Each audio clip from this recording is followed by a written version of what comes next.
Hello students, welcome to Economics Guruji once again. आज के इस वीडियो में हम चैप्टर नंबर 16 जो है मेजरमेंट ऑफ नेशनल इनकम वो स्टार्ट करेंगे और समझेंगे कि नेशनल इनकम को कैसे मेजर कर सकते हैं, इसके कौन कौन से मेथड्स हैं और उन मेथड्स के क्या क्या प्रिकॉशंस हमें क्या ध्यान में रखने जरूरी हैं। तो आइए शुरू करते हैं, समझते हैं कि नेशनल इनकम जो कॉन्सेप्ट है, जिसका मतलब ये मानते हैं कि बहुत हार्ड टॉपिक है या बहुत हार्ड कॉन्सेप्ट, ऐसा कुछ नहीं है। बस आपको ये ध्यान रखना है कि इसके जो टॉपिक्स हैं ये क्या कह रहे हैं, आप मतलब क्या बता रहे हैं, उसको हमें अच्छा समझना है। तो आज हम देखेंगे कि नेशनल इनकम जो है, पूरी कंट्री की जो इनकम है, उस कंट्री की इनकम को हम कैसे फाइंड करते हैं, मतलब कैलकुलेट कैसे करते हैं, इसके कौन कौन से तरीके, कौन कौन से मेथड्स हैं। Okay, now let's start. सबसे पहले लेते हैं introduction. The production, distribution and expenditure are the three stages of cyclical flow of national income. According to these three stages there are three methods of measurement of national income. मतलब तीन phases हैं। कौन कौन से इसके? Production है, distribution है and expenditure है। यानी इकोनॉमी में जितना भी प्रोडक्शन होता है, जैसे कि सपोज 10 करोड़ का प्रोडक्शन हुआ, तो उसी के इक्विवेलेंट इकोनॉमी में 10 करोड़ का ही डिस्ट्रीब्यूशन होगा एज ए इनकम। ठीक है।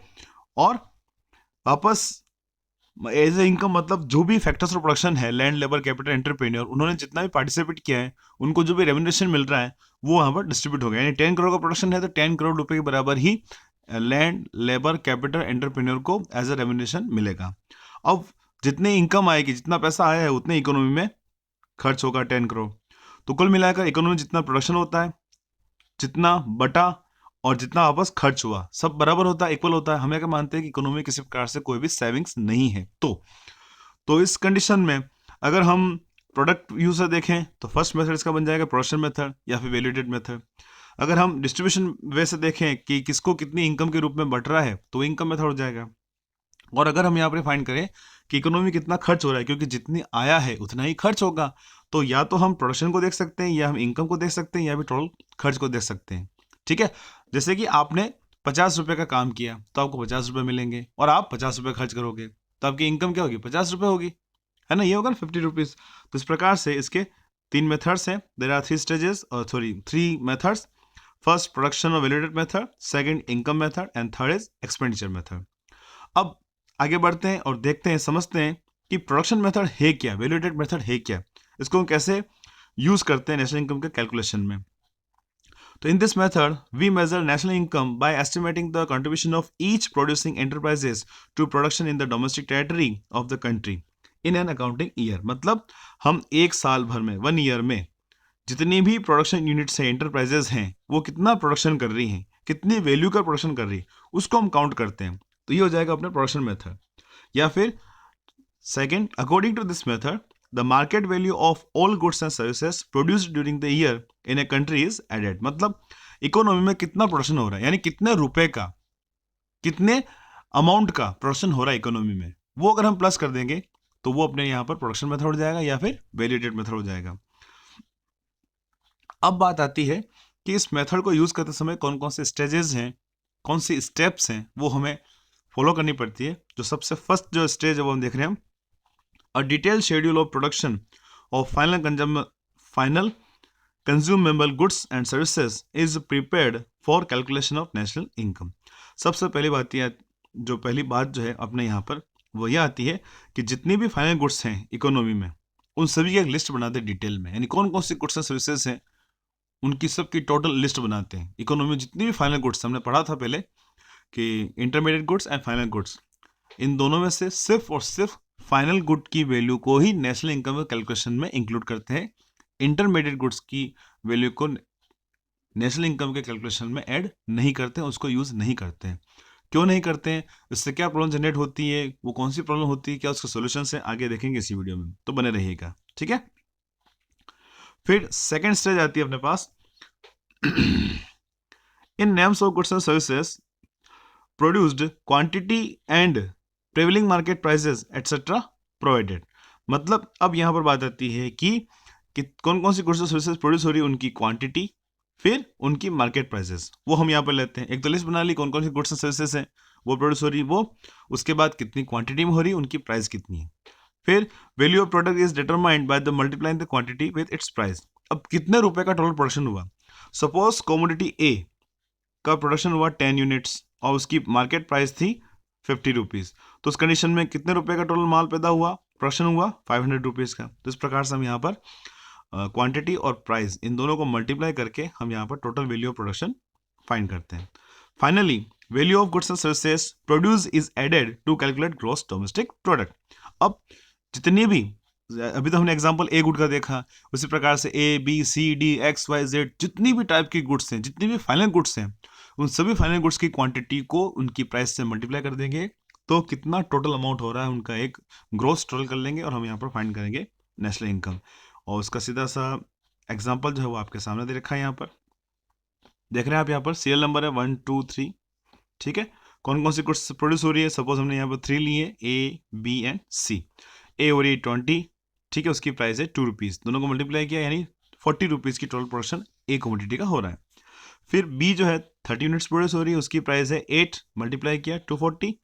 सी जो कमोडिटी है वो उसकी क्वांटिटी है 10 यूनिट्स और उसकी प्राइस है 6 रुपीज़ पर यूनिट। उस कंडीशन में 60 रुपीज़ का माल यहाँ पर पैदा हो रहा है, ठीक है। तो अब हम क्या करेंगे, हमारे पास जो प्रोडक्शन अपने पास आया है, जैसे आप देख रहे हैं कमोडिटी ए 40 रुपीज़ के इक्विवेलेंट प्रोड्यूस हुई है, कमोडिटी बी 240 रुपीज़ के इक्विवेलेंट प्रोड्यूस हुई है और कमोडिटी सी 60 रुपये के इक्विवेलेंट प्रोड्यूस हुई है। तो इन तीनों को हम प्लस कर देते हैं अपने यहाँ पर इकोनॉमी में, टोटल ग्रॉस डोमेस्टिक प्रोडक्ट क्या हो जाएगा 340। ओके, तो इस प्रकार से हम जो है नेशनल इनकम को फाइंड करते हैं। अब यहाँ पर बात ध्यान रखनी हमें, here we take net value added और product of all the firms of the country to find national income. हमने यहाँ पर नेट वैल्यू एडेड को लिया है, ग्रॉस वैल्यू एडेड को नहीं लिया है, ये ध्यान रखना। हमेशा हम सिर्फ नेट वैल्यू एडेड को लेते हैं, यानी जो भी प्रोड्यूसिंग यूनिट है वो कितना माल पैदा कर रही है, यानी उसने जो भी प्रोडक्शन किया है उसमें से उसके इंटरमीडिएट गुड्स के कंजप्शन को माइनस कर देते हैं। तो ग्रॉस वैल्यू एडेड कैसे फाइंड करेंगे, पहले हमें वो फाइंड करना होगा, उसके बाद नेट वैल्यू एडेड फाइंड करते हैं। तो ग्रॉस वैल्यू एडेड मतलब एक फर्म कितना माल पैदा कर रही है, तो gross value of output produced by the firm minus value of intermediate goods used by the firm. इसको सीधा समझने के लिए हम सपोज हम यहाँ पर एग्जांपल लेते हैं, एक एग्जांपल के थ्रू समझते हैं। ग्रॉस वैल्यू एडेड, सपोज किसी फर्म ने 100 रुपीज़ का टोटल प्रोडक्शन किया, ठीक है। तो टोटल प्रोडक्शन किया तो उसमें कुछ न कुछ तो उसने गुड्स रॉ मटेरियल के रूप में यूज की होगी। तो सपोज उसने 60 रुपीज़ का रॉ मटेरियल यूज किया जिसको हम बोलते हैं इंटरमीडिएट गुड्स। क्लियर।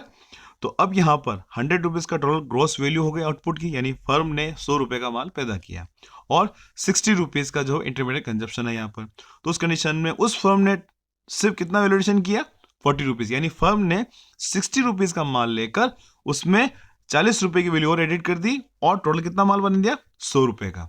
तो हम यहाँ पर उस फर्म का सिर्फ ग्रॉस वैल्यू एडेड लेंगे। कैसे लेंगे, total value of output 100 rupees, intermediate consumption minus कर देंगे 60 रुपीज़, तो फर्म का ग्रॉस वैल्यूएशन कितना हो जाएगा 40 रुपीज़। क्लियर। अब इसमें से भी क्या होता है डेप्रिसिएशन, ठीक है, डेप्रिसिएशन होता है और डेप्रिसिएशन को हमें यहाँ पर लेस करना होगा, तब हमें नेट वैल्यू एडेड मिलेगा। क्योंकि मशीनें जब चलती हैं तो डेप्रिसिएशन वैल्यू जो है वो हम अलग से फाइंड करते हैं। जो एसेट की जो वैल्यू है, जो कैपिटल की जो वैल्यू है वो डाउन होती ही है, तो उसको डेप्रिसिएशन बोलते हैं, जो हम लास्ट वीडियो में देख चुके हैं। और हाँ, अभी तक उन्होंने लास्ट वीडियोस को आपने नहीं देखा है तो उनके लिंक में इस वीडियो डिस्क्रिप्शन मेंशन कर दूंगा, चैप्टर नंबर 14 के बेसिक कॉन्सेप्ट्स हैं, तो आप वो जरूर देखिए ताकि आपको इसमें जो भी आने वाली छोटी मोटी जो कॉन्सेप्ट्स हैं like final goods, intermediate goods, वो आपको अच्छे समझ में आ सके। क्लियर। तो इस प्रकार से हम यहाँ पर नेट वैल्यू एडेड फाइंड करेंगे। नेट वैल्यू एडेड कैसे फाइंड करेंगे, gross value added minus depreciation, ठीक है। सपोज वो ग्रॉस वैल्यू एडिशन कितना था अभी 40 रुपीज़ और डेप्रिसिएशन की वैल्यू 10 है, तो इस कंडीशन में उस फर्म ने नेट रूप में सिर्फ 30 रुपीज़ का ही माल जो है प्रोडक्शन किया है। क्लियर। तो ये तो एक फर्म का। हम क्या करेंगे, इसी प्रकार से सभी फर्मों का निकाल लेंगे तो हो जाएगी अपने पास नेशनल इनकम। तो आप देख रहे हैं, तो value of production of firms during a year minus value of intermediate goods, मतलब पूरी इकोनॉमी में जितना भी प्रोडक्शन हो रहा है, value of production of firms during a year, firm ने जितना भी माल पैदा किया है उसमें से इंटरमीडिएट गुड्स जो है उनकी वैल्यू को यहां पर लेस कर देंगे। क्लियर, आगे बात समझ में। और इसका एग्जांपल भी हम यहां पर समझ सकते हैं, आपके सामने एग्जांपल है। Suppose that in a year the total value of wheat that the farmer has produced is ₹100, यानी एक फार्मर है जो 100 रुपए का माल जो है इकोनॉमी में प्रोड्यूस करता है, ठीक है, यानी व्हीट प्रोड्यूस कर रहा है। Out of this they have sold किसान जो है उसमें से 50 रुपीज़ का जो वीट है वो किसको सेल कर रहे हैं? बेकर को। ठीक है, the baker have use this amount of wheat completely during the year. एक साल भर में बेकर ने वो 50 रुपये गेहूं का यूज किया 50 रुपीज़ का, और उसकी 200 रुपीज़ के इक्विवेलेंट ब्रेड बना दी। ठीक है, अब बात आती है कि इकोनॉमी में टोटल प्रोडक्शन कितना है। यानी आप देख रहे हैं कि फार्मर ने जो प्रोडक्शन किया वो कितना था? 100 रुपीज़ का। ठीक है, और उसमें से 50 रुपीज़ के जो वीट है वो बेकर को दे दिया, बेकर ने उसे परचेस कर लिया, और बेकर ने यहाँ पर 200 रुपीज़ का ब्रेड बना दी उससे। तो इकोनॉमिक टोटल प्रोडक्शन कितना हो जाएगा? 100 प्लस 200 300। ये होगा? नो, इट इज़ रॉन्ग, ये गलत है, क्योंकि इसमें इंटरमीडिएट गुड्स को जो कंजप्शन था वो हमने लेस किया ही नहीं। उसको फाइंड करने के लिए करेंगे, सामने टेबल दे रखिए, उस टेबल के थ्रू हम यहाँ पर समझेंगे कि कैसे हम वैल्यू एडिशन फाइंड कर सकते हैं नेट। तो आप देख रहे हैं यहाँ पर टोटल प्रोडक्शन फार्मर का था 100, बेकर का था 200, दोनों का हमने ले लिया। फिर इंटरमीडिएट गुड्स यूज्ड, तो इंटरमीडिएट गुड्स कितनी यूज हुई है? हम ये मान रहे हैं कि फार्मर के पास ऑलरेडी बीज थे, कोई खर्चा नहीं है, उसने बोया, बारिश के पानी से उग गया, तो उसका इंटरमीडिएट कंजप्शन 0, मतलब कुछ भी उसके पास नहीं लगा और उसका अमाउंट कुछ भी नहीं है। और इस कंडीशन में वैल्यू एडिशन कितना हो जाए उसका? 100 माइनस 0, 100 रुपीज़, यानी फार्मर ने यहाँ पर 100 रुपये का माल टोटल पैदा किया। क्लियर? अब बात आती है बेकर की। बेकर ने 200 रुपीज़ का माल प्रोड्यूस किया, देखे ना 200, पर उसने इंटरमीडिएट गुड्स कितना यूज किया? फार्मर से 50 रुपये गेहूं लिया था, तो यहाँ पर 50 रुपीज़ हो जाएगा उसके लिए इंटरमीडिएट कंजप्शन। नाउ उसका वैल्यूएशन कितना हो जाएगा? 200 माइनस 50। हम यहाँ पर 200 से 50 को माइनस करेंगे, जो टोटल ग्रोस वैल्यूएशन, जो ग्रोस वैल्यू है आउटपुट की 200 रुपये, उसमें से इंटरमीडिएट गुड्स जो कंजप्शन है 50 रुपीज़, वो हम यहाँ पर लेस करेंगे। तो इस कंडीशन में हमारे पास दोनों का वैल्यूएशन मिल गया। फार्मर का वैल्यूएशन मिल गया 100 रुपीज़, बेकर का वैल्यूएशन मिल गया 150। तो हम दोनों को यहाँ पर ऐड कर देंगे, तो इकोनॉमी में नेशनल इनकम कितनी हो जाएगी? जब इकोनॉमी में सिर्फ फार्मर और बेकर है, तो उस कंडीशन में टोटल नेशनल इनकम हो जाएगी 250। ठीक है, ओके, आई बात समझ में? तो अब हम देखते हैं इससे रिलेटेड प्रिकॉशंस। कौन कौन से प्रिकॉशंस, कौन कौन सी सावधानियां हमें ध्यान रखनी चाहिए जब हम वैल्यू एडिशन मेथड का यूज कर रहे हैं। ठीक है, तो सबसे फर्स्ट है to avoid double counting of national income, only value of the final consumption and services are used. हमें अगर डबल काउंटिंग से बचना है, प्रॉब्लम ऑफ डबल काउंटिंग को अवॉइड करना है, तो उस कंडीशन में जितने भी कंज्यूमेबल गुड्स हैं, फाइनल गुड्स एंड सर्विसेज हैं, उनको सिर्फ फाइनल वे से, या जितने फाइनल गुड्स एंड सर्विसेज हैं उनको ही लेना है। Clear? Second, in order to avoid double counting of national income, value addition or production method is used। अब फाइनल गुड्स हम यूज करना है, तो बहुत सी ऐसी फाइनल गुड्स होती हैं जो वापस आगे कहीं कहीं जाके रॉ मटेरियल बन जाती है। जैसे कि प्लाईवुड का एक पीस है, शीट है, वो अपने आप में फाइनल गुड है, हम यहाँ पर घर में लाकर उसका यूज करें तो फाइनल गुड है। पर एक फर्नीचर बनाने वाला उसका यूज करता है, तो उसका इंटरमीडिएट गुड्स के रूप में यूज करेगा। तो हमें पता नहीं रहता है कि किसी कमोडिटी का use final ultimately as a final good के रूप में हो रहा है या इंटरमीडिएट गुड के रूप में हो रहा है। तो इससे बचने के लिए एक सीधा सा सिंपल सा तरीका है कि हम वैल्यू एडेड मेथड का यूज करें, जो कि अभी हमने एग्जांपल देखा था 100 प्लस 150 का, फार्मर और बेकर वाला। तो उस कंडीशन में हम क्या करते हैं, यहाँ पर वैल्यू एडेड मेथड का यूज करना चाहिए। ठीक है। Third, to find the right value of goods, gross national product, we exclude the expenditure on the intermediate goods from the value of production। अगर हम इस मेथड का यूज कर रहे हैं तो उस कंडीशन में जितने फाइनल गुड्स एंड सर्विसेज हैं तो उनकी वैल्यू को काउंट नहीं कर लेना है, उसमें से इंटरमीडिएट गुड्स का कंजप्शन कितना है वो हमें यहाँ पर लेस करना होगा, तो ही हमें राइट ग्रोस नेशनल इनकम मिल पाएगी। ठीक है। Now next, value of sale and purchase of second hand good is not included value added. जो भी सेकंड हैंड गुड्स हैं उनको बेच रहे हैं या उनकी वैल्यू को नेशनल इनकम में काउंट नहीं करना है। क्यों? क्योंकि वो सेकंड हैंड गुड है, किसी पर्सन ने उसको फर्स्ट टाइम परचेज किया है, तो उस कंडीशन में उस ईयर में, जब उस साल में, जिस पर्टिकुलर ईयर में वो प्रोड्यूस हुई है, उसकी वैल्यू उस पर्टिकुलर ईयर में ऐड हो चुकी है, तो हम सेकंड हैंड गुड्स की वैल्यू को नेशनल इनकम में ऐड नहीं करते हैं। Clear? Commission earn on, next जो क्या है, fifth number, commission earn on account on sale and purchase of second hand goods is included. अब ये बात ध्यान रखना, सेकंड हैंड गुड की वैल्यू को नेशनल इनकम ऐड नहीं करते हैं, पर जो दलाली है, ब्रोकरेज है, कमीशन है, वो हम नेशनल इनकम में ऐड करते हैं। सपोज मेरी बाइक की वैल्यू 80,000 रुपीज है, ठीक है, और उसको मैंने परचेज किया था 80,000 में, पर 10 साल पहले उसको मैंने परचेज किया था। आज मैं उसको बेचता हूं तो उस कंडीशन में सिर्फ मुझे 50,000 रुपये ही मिलते हैं। 50,000 तो क्या मिलेगा, आज कौन देता है 50,000, 20,000 रुपये मिलेंगे, ठीक है। तो 20,000 रुपये वैल्यू ऐड नहीं करेंगे नेशनल इनकम में, वो 80,000 है ना, 80,000 वो उस पर्टिकुलर ईयर में ऐड हो चुके हैं, ठीक है।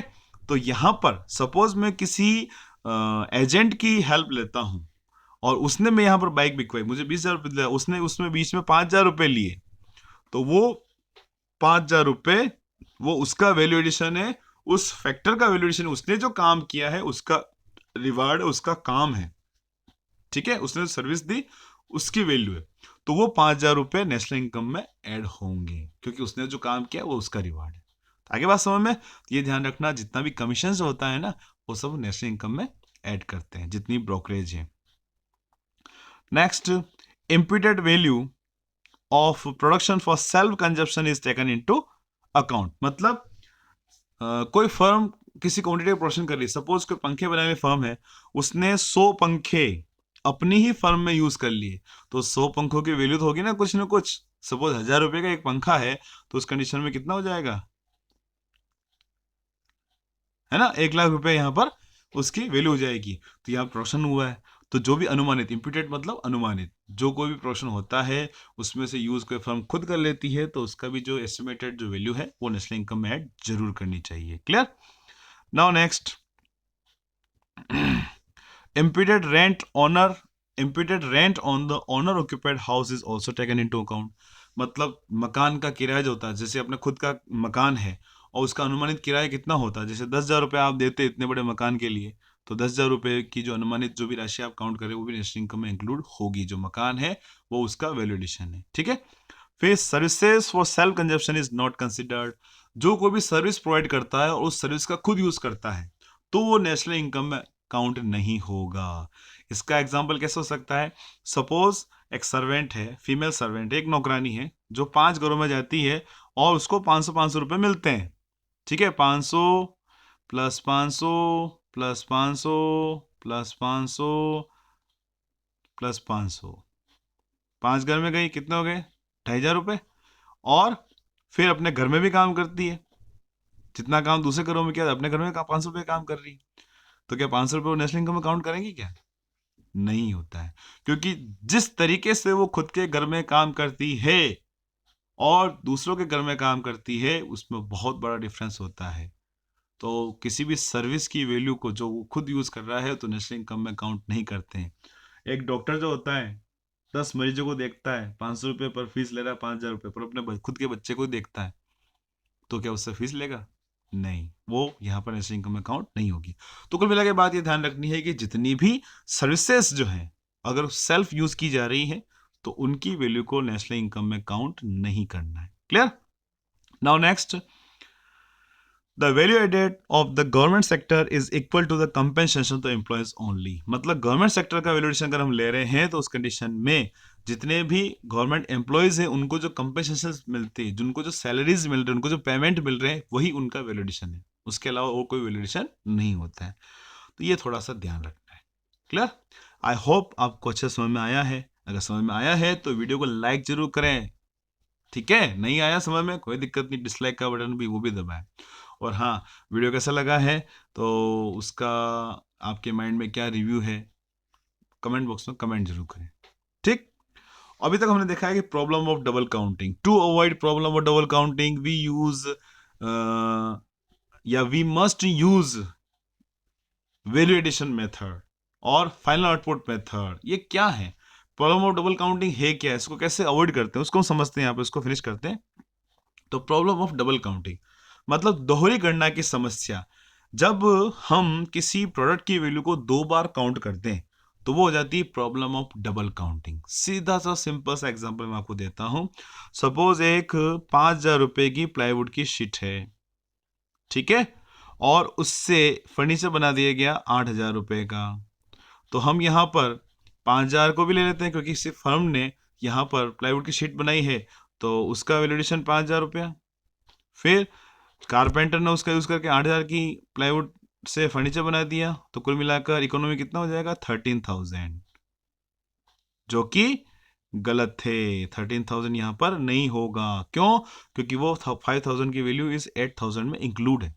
तो ये कहलाती है प्रॉब्लम ऑफ डबल काउंटिंग। यानी कुल मिलाकर जब किसी प्रोडक्ट की वैल्यू 2, 3, 4, 2, 3 मोर देन 2 जब काउंट हो जाए, इसको बोलते हैं problem of double counting. Clear? तो इसको कैसे समझ सकते हैं, क्या इसका डेफिनेशन है? तो double counting means counting of the value of same product more than once in calculating the national income. अभी हमने देखा था वही। The problem of double counting is the problem of estimating the value of goods and services more than once. यानी एक से ज्यादा बार अगर हम इसका यूज कर लें तो उस कंडीशन में वो प्रॉब्लम ऑफ डबल काउंटिंग कहलाएगी। इसको समझने के लिए भी यहाँ पर अपने पास एग्जाम्पल है, ठीक है। सपोज कोई बेकर जो है वो 1 किलो ब्रेड बेचता है 60 रुपए की, 60 रुपीज की, ठीक है, समझिएगा, है ना, 60 रुपीज, यहाँ पे देख रहे हो 60 रुपीज। और उस ब्रेड बनाने के लिए उसने फ्लोर मिल से आटा लिया था 40 रुपीज का, यानी फ्लोर मिल का प्रोडक्शन कितना हो गया? 40, ब्रेड का टोटल वैल्यू कितनी होगी? 60, ठीक है ना, 1640।